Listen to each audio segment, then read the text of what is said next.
Hi friends, welcome to the Plain Fun RC channel. I'm your host, Saul. Just want to take a moment and continue our build of the Scorpio 3000. This is just going to be a quick series in the last little bits and pieces that need to be done. So we've gone ahead, we started covering our fuselage, as you can see here.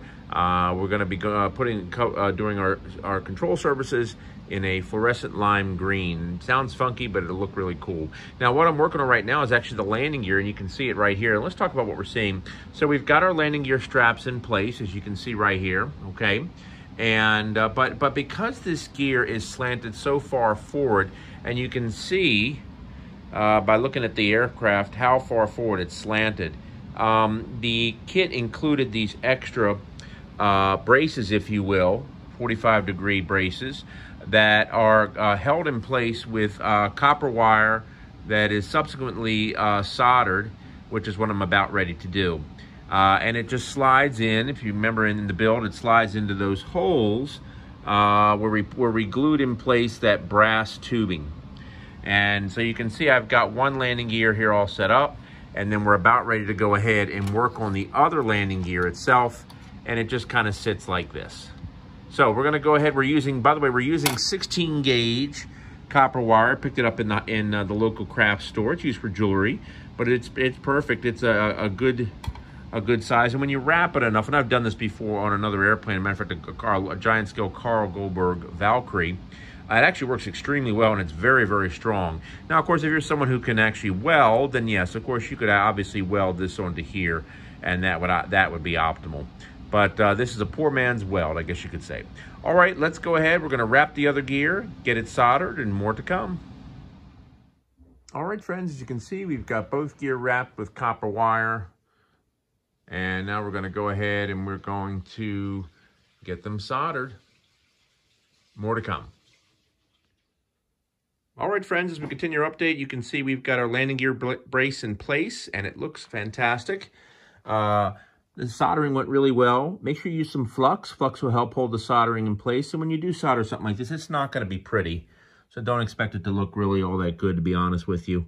Unless, of course, you're a very good welder or superior solderer of some kind. All right, that's done. We're just waiting for the rest of our covering to arrive, our lime green covering. And we're going to go ahead and keep on keeping on. More to come. All right, friends, as we continue our update on the last little bits and pieces, you can see we've got our windshield / canopy taped up and ready to go. Now, you do have this section back in here, which you can also tape up as well if you want some clear windows. That gives you a view into the actual cargo bay area of the plane. I don't need that at all because I'm not carrying anything.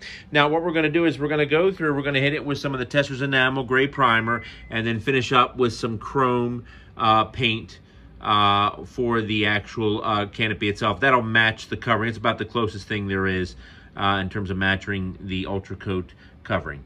All right, friends, more to come. All right, friends, as we continue our update on the last little bits and pieces that need to be done for the Mystere 3000, you can see we've got our canopy painted. We went ahead and used our Testor's primer enamel, as you can see. Testor's 1237 is what we use. The enamel spray paints by Testor work extremely well on the plastic that's used for canopies. So if you're looking to go ahead and paint a canopy, you can't go wrong with the Testor's Bram. Once this dries, we're going to go ahead and hit it with 2 coats of the Testor's Chrome, as you can see right here. Almost see right there. There we go. Testor's 1290 is what you're looking for, and that's a gloss finish. And that'll go ahead and that will give it a very, very similar look to the covering that's used on the fuselage. Now, of course, I would love to find a paint that would match that, and that was normally by Wings West. But Wings West is no longer in business, so I'm unable to get that anymore. They just went out of business very recently. Anyway, nonetheless, the canopy looks great. All right, we're going to let that dry overnight. Then we'll go ahead and hit it with our first coat of the chrome. More to come. All right, friends, you can see we've got our first coat of the chrome over top of the canopy, and it just looks great. Probably just do a very light mist of a second coat. The color matches the gray almost exactly. so I don't want it to become too shiny, but it looks really good. So we'll put our second coat on there, and more to come. All right, friends, as we continue our update, you can see we've got our fuselage covered, and our canard is also covered as well. That gray and that fluorescent green just look great. We also have our control surfaces covered as well. We've got our ailerons here, we've got our rudder, and we've got both our elevators as well. Now we're going to go ahead and tackle the wing. And I think the most complicated part will probably be right in here with this triangular leading edge portion, but that's about it. The rest of it will be pretty straightforward. All right, friends, let the fun begin. More to come. All right, friends, as we continue our update here, you can see we've started covering the wing.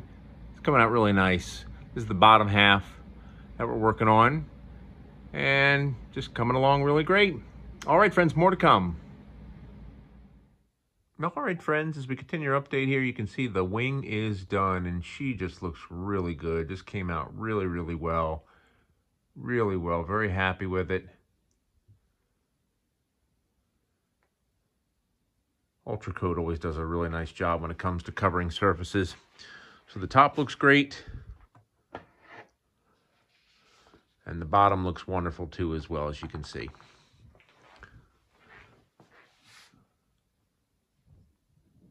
Just looking great. All right, so our focus is going through and getting the control surfaces in place. We're going to get those glued on, and then we're going to go ahead and move on to getting the radio and the push rods in place for the fuselage. All right, friends, more to come. All right, friends, as we continue our update, you can see we've got our ailerons in place. We've gone ahead, we've glued in our row bar hinge point hinges. We used some Gorilla Glue, and that's working out great. So we're just going to let that dry overnight. Key thing you want to remember when you're using when you do use the row bar hinge point hinges and you're using Gorilla Glue, or even epoxy for that matter, do take some every few minutes or so. Take a moment to move the joint so as to keep the actual joints themselves glue free. Okay, just so you know. And then over here, we have our rudder in place, which looks great. And then we also we have our elevators in place. Now I took a Great Plains Easy Touch sandbar in this to help make sure that as it's drying, the elevators stay perfectly level, as you can see, and that's working really well. All right, we're gonna let this sit overnight, and then after that, we're gonna go ahead and start installing our push rods. More to come. All right, friends, as we continue our update, you can see we've got our push rods installed on our ailerons. You'll notice one of the torque tubes is not in line with the other torque tube, and that was my mistake. I accidentally drilled the hole incorrectly in the aileron. So to help offset any issues that might be caused with regards to the throw of the aileron being more in one direction than the other, I went ahead and just offset the servo arm there, and that worked really well. It took care of the problem. Now back here, we've got our push rod installed for our rudder. As you can see, we're using our Sullivan Goldenrod push rod and our Dubro heavy-duty control horn, which is for aircraft age sizes 40 to 90.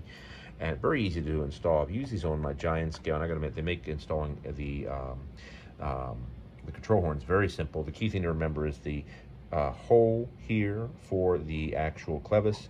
That's got to be in line here with the actual hinge line, so just keep that in mind. Now inside the plane here, we've got of course we've got our rudder servo here. That's installed, very straightforward there. And then we've got our elevator servo here with our push rod right there. And now our push rod, one of the things you want to keep in mind with this push rod is when you get to the battery compartment up in here, let me show you.